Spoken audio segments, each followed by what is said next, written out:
We have not just been transparent in sharing information, but we have put in place a framework that will ensure accountability and transparency in the management of the oil and gas sector. The fact that Kaichor News chooses not to acknowledge that because it has an agenda can't be helped on our part. But if for any independent person coming to Guyana and looking at what we promised and what we have done, you would see that we have changed the entire framework for the management of the sector. I spoke earlier about the Natural Resources Fund Act. I spoke earlier about the Petroleum Activities Act, which was updated the 1986 Act. Now, when I spoke about the PSA, the new PSA, we not only solicited views from the public, but we passed modern pieces of legislation. We went to an auction so that we moved away from this first come, first served basis. We've passed a local content law that has benefited thousands of Guyanese and Guyanese companies. When are they going to acknowledge that we did all of this? I've spoken more about the oil and gas sector in a single press conference than you've had in 5 years of APNU, and that could be checked, verified. We have published every document that we have signed in the oil and gas sector. All of the licenses that APNU refused to publish, every license for the FPSOs we have published. We have published every environmental permit that we have issued. Even the ones that they didn't publish, we published for LISA 1 and LISA 2. So all of these information, we can't be helped.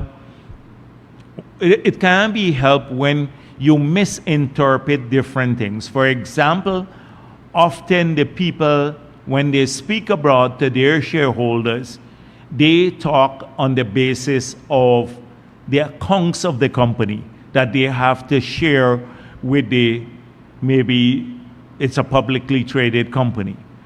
Here, Kaichor News often doesn't get that there is a difference between the international financial reporting standards and compliance with the PSA.